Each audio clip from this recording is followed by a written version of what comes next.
Je m'appelle Vsevolod Oronin. Je suis ingénieur dans le département de conception de systèmes numériques et micro-ondes. Dans mon entreprise, je suis responsable de la certification des équipements ainsi que des mesures radio et des tests de compatibilité électromagnétique. Aujourd'hui, je vais vous expliquer comment nous concevons nos systèmes pour leur permettre d'assurer une communication fiable sans fil.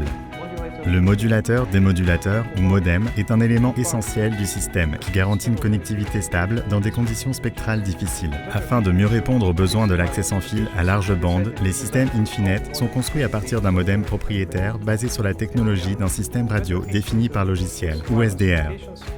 En bref, le modem reçoit des paquets de données sur Ethernet et les transforme en un trafic binaire. Ensuite, celui-ci est codé, puis modulé, et cela résulte en un signal haute fréquence. Mais la fonctionnalité de notre modem n'en est pas limitée. Je vais vous expliquer comment il permet de prendre en charge plusieurs algorithmes essentiels pour assurer une connexion fiable.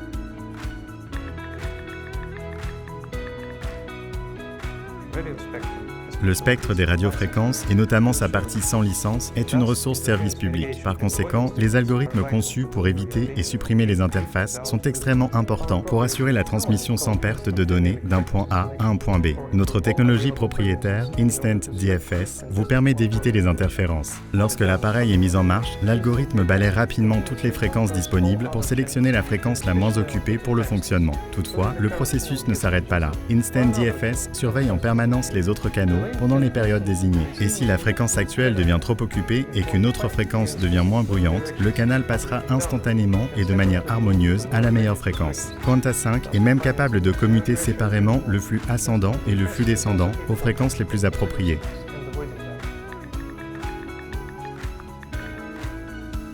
Dans certains cas, cependant, il ne suffit pas de simplement éviter les interférences, il faut atténuer l'effet des interférences. Une des techniques très efficaces est la sélection automatique de la modulation, AMC. La fonction AMC manipule la modulation et le codage en fonction du pourcentage de trames radio reçues en erreur. Si ce pourcentage est trop élevé, ou au contraire très bas, l'algorithme ajuste la modulation pour trouver un équilibre avantageux entre la capacité de transmission et l'immunité aux interférences. Le mécanisme AMC est utilisé aujourd'hui par de nombreux fabricants d'équipements pour l'accès sans fil à large bande, mais tous les dispositifs ne sont pas capables de contrôler la modulation dans chaque flux spatial individuel. C'est ainsi que Quanta 5 fonctionne en trouvant le rapport signal-bruit optimal dans chaque flux. Cependant, il existe toujours un risque d'erreur. C'est pourquoi nous avons mis en place le mécanisme de demande automatique de retransmission ou ARQ. Il recommande à l'émetteur de renvoyer certaines trames radio si elles ne sont pas reçues par le récepteur. Toutes ces transmissions ont lieu dans le canal radio lui-même, ce qui décharge partiellement les protocoles réseau en amont. Ils n'ont pas à demander des répétitions sur l'ensemble du réseau aussi souvent, ce qui nous évite un frémissement supplémentaire. En outre, à mesure que la fréquence augmente, les ondes radio deviennent sensibles aux obstacles, même petits, comme les oiseaux par exemple, ce qui peut également entraîner une perte de trame.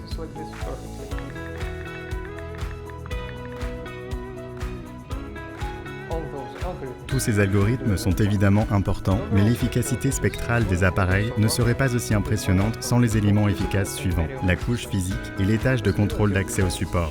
Nous les avons développés spécifiquement pour des applications fixes, sans considérer les normes. En recevant des trames sur Ethernet et en les regroupant intelligemment en trames radio, le protocole d'accès au support maximise l'utilisation des trames avec une surcharge minimale. En ce qui concerne la couche physique, elle permet d'atteindre des vitesses de plusieurs centaines de mégabits par seconde grâce à une modulation d'ordre élevé allant jusqu'à QAM 256 7/8. Il s'avère que pour chaque 8 bits codés, il y a 7 bits de données, et cela signifie une augmentation de la capacité réelle du système. Certaines de nos stations de base possèdent des antennes dotées de la technologie de conformation de faisceau ou beamforming en anglais. Elles se caractérisent principalement par le fait qu'elles consistent en un bloc d'émetteurs individuels qui reçoivent tous le même signal. Mais en contrôlant les retards des signaux individuels dans chaque émetteur, le faisceau du diagramme directionnel peut être dévié dans n'importe quelle direction. Les antennes de ce type permettent de résoudre deux problèmes simultanément. Premièrement, elles évitent les interférences lors de la réception des signaux des stations d'abonnés. Les antennes à lobes balayés par rapport aux antennes à secteurs peuvent diriger le le faisceau juste là où se trouve l'abonné. Comme le lobe principal du diagramme directionnel de ces antennes est intrinsèquement plus étroit que celui des antennes à secteur, les bruits provenant des autres directions ne sont pas reçus par la station de base. Deuxièmement, le gain des antennes à lobe balayé est remarquablement plus élevé, ce qui leur permet de couvrir de plus longues distances ou d'extraire plus de puissance et d'améliorer le rapport signal-bruit sur de plus courtes distances par rapport aux antennes à secteur. Le gain accru agit dans les deux directions, car les abonnés sont également équipés d'antennes de direction, ce qui n'est pas le cas des appareils prenant en charge la norme 802.11 AC Wave 2 par exemple.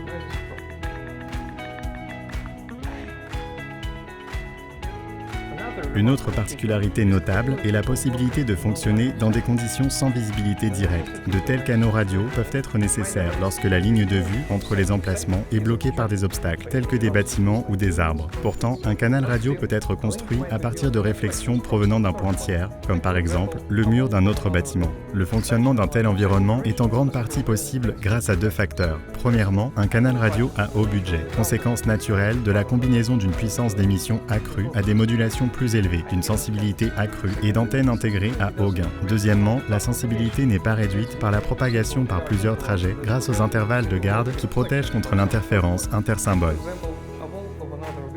Nous avons discuté des technologies et des algorithmes qui rendent les solutions Infinet fiables. Assurément, vous et votre entreprise ne seront pas déçus, même dans les conditions les plus difficiles.